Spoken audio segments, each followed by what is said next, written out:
What's up guys, welcome back to DeckTechsForDecks. I'm your host Caleb. Today we are continuing the series where I build Precon decks for all of the new Marvel commanders coming out. And today we are building Black Panther. I really like the utility of this guy. He has card advantage and he has a way to go ahead and make our creatures bigger, which we are going to abuse. But before we get into what we're doing with this deck tech, let's shout out those patrons. Irrelevant, you rock. Additionally, if you guys want a free $15, you can click on that whatnot link in the description down below. You get a free $15 and it helps out the channel. Another thing that really helps out the channel is liking, commenting, and subscribing. Now let's get into what Black Panther does. He's going to allow us to go ahead and put a 1/1 counter on our lands, and then for 3 mana we can put that 1/1 counter on one of our creatures, and then we get to draw a card and gain life equal to the amount of 1/1 counters moved. So what we're going to do here, my mind instantly went to we want creatures entering the battlefield a lot. So we're going to make sure we're reducing the cost of our creatures using cards like Hamza, and then we're going to be able to utilize ETBs on creatures like Reclamation Sage to get benefits whenever our creatures enter the battlefield as well.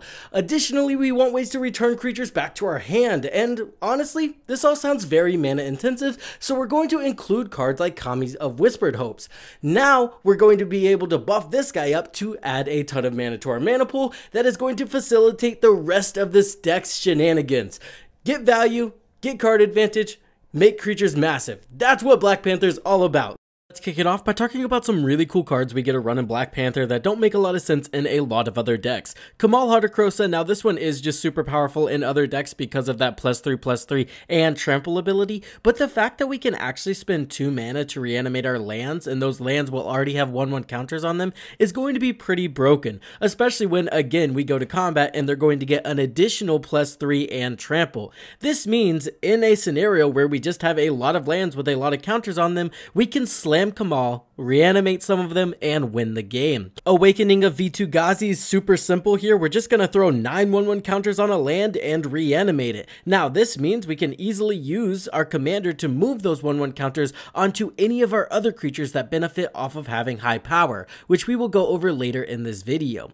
Destiny Spinner, pretty solid here. Again, just some solid land reanimation while protecting our creatures from being countered. Druid class, again, we're just going to make a massive land that already has a ton of counters on it, and then there are ways to benefit off of creatures with high power in the deck already. We also get to just play additional lands, which we will take. Llanowar Loam Speaker just had a lot of utility for me. We can animate a land, and he also just taps for mana. Gormon's Talent is kind of perfect here. With Black Panther, we really want to be replacing our 1/1 counters whenever we're removing them, and Gormon's Talent does that perfectly, because now whenever we take that 1/1 counter off the land, put it onto a creature, we're actually going to gain life, and that's going to cause us to create another creature, which allows us to put another 1/1 counter on the land. And then later in the game, we can level this up to its 3rd level, and then we're just putting additional 1/1 counters on our entire board whenever we're removing these 1/1 counters from our lands. Basking Brood Scale and Herd Baloth both do something very similar. Whenever a 1/1 counter gets put on them, we're just going to generate another creature.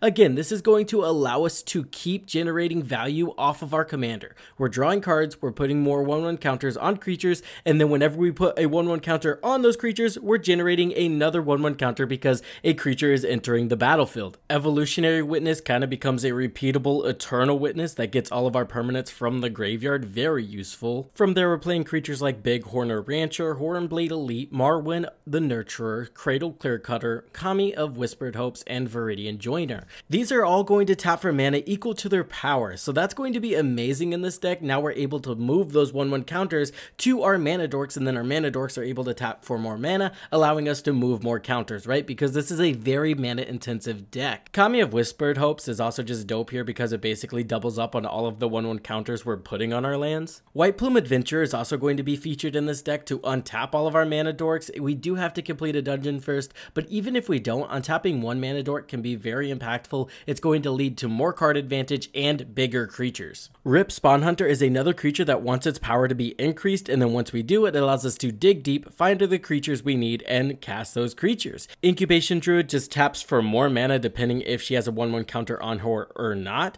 Tunaki Transplanter, another card that we can equip onto a creature, make that creature creature massive, and now that creature is going to generate a ton of mana. I also wanted to add some Outlast to the deck. These are creatures that give all of our other creatures abilities if they have a 1/1 counter on them. Envoy of Ancestors gives lifelink, we have Abzan Falconer that gives flying, and then we have Tuskguard Captain that's going to give all of our creatures with 1/1 counters on them trample. Lysel Valakith's Champion is just going to be another way we can put additional counters on all of our lands and all of our creatures. Notably, again, this essentially doubles up the counters because we're only going to be adding 1 counter at a time, so whenever you only add 1 counter at a time, it doubles it. Moving on to some other haymakers in the deck, we have Hamza. This is going to be amazing when you pair it with Defiler of Vigor, and he's just amazing in general. We are on a ton of creatures that say, hey, whenever you cast a creature spell, go ahead and draw a card. So whenever we're reducing the cost of those creatures drastically, and even Defiler of Vigor we can use to get rid of the green pip, and we can just keep casting creature upon creature, drawing us into more creatures, it gets broken pretty quickly, especially when just casting creatures makes our entire board bigger. Not to mention, we're always going to have the life to pay because, again, we're gaining a ton of life in this deck.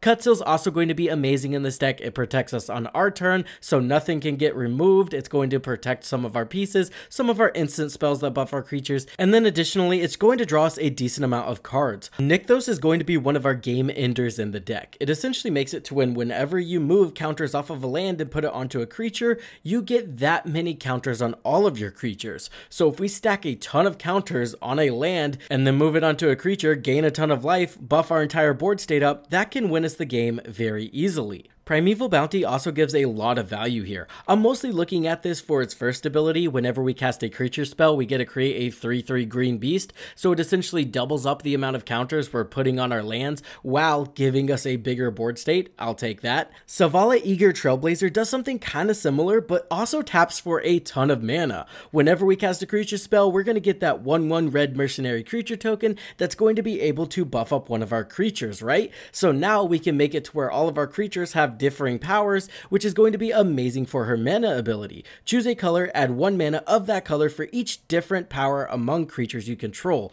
So it's perfect in these go wide strategies when we can really manipulate the power of our creatures. We can manipulate it with our commander and then also those mercenary creatures, so we're going to get a ton of mana. Rona's Monument does a lot of things that this deck loves. It reduces the cost of our green spells, which is the majority of them, and then also whenever we cast a creature spell, we get to give a creature +2/+2 and trample. With the amount of creatures that care about having a lot of power, it's very useful here, and then trample's always pretty useful. Turvagon is going to be crazy here as well because Black Panther doesn't say 1 or more. This means if 9 creatures enter the battlefield, we get to put 9 counters on a land, and then we can go ahead and move those 9 counters onto Turvagon, which is just going to make even more creatures next turn. This card can snowball out of control very quickly in this deck. Shalai, Voice of Plenty, is not only going to give us the ability to give all of our creatures a 1/1 counter, but additionally it's some much needed board protection. We are committing a lot to the board. Some of that can be held in a bank that is our lands, but honestly we're trying to move all of those counters onto our creatures, and that can be very vulnerable to board wipes. That's why we're also running Guardian of Faith and Selfless Spirit. Notably, we have other ways in the deck to return Guardian of Faith to our hand, so this guy is reusable and very useful since it does cause our creatures to phase out. Whenever a permanent phases out, it never actually leaves the battlefield, so all of those 1/1 counters are going to stay on all of our creatures. Skyclave Apparition, Eternal Witness, Reclamation Sage, Scape Shooter, all very good cards with the ETB sub-theme that this deck has. Additionally, we're going to run Terrestodon just to get rid of those non-creature permanents that are causing us issues. Bramble Sovereign, Teamer Sabertooth, and Meticulous Excavation are all going to be cards that allow us to get either additional ETBs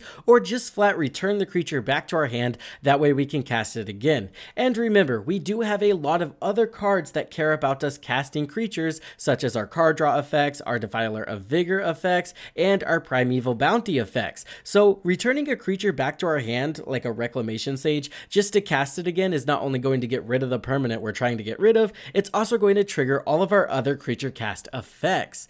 Rite of Harmony, Zendikar Resurgent, Lifecrafter's Bestiary, all very useful cards that are going to allow us to draw cards, and additionally Zendikar Resurgence just doubles up our mana. Soul of the Harvest, Beast Whisperer, and Primordial Sage, same thing here. We just want to draw cards whenever creatures are entering the battlefield or we're casting those creature spells.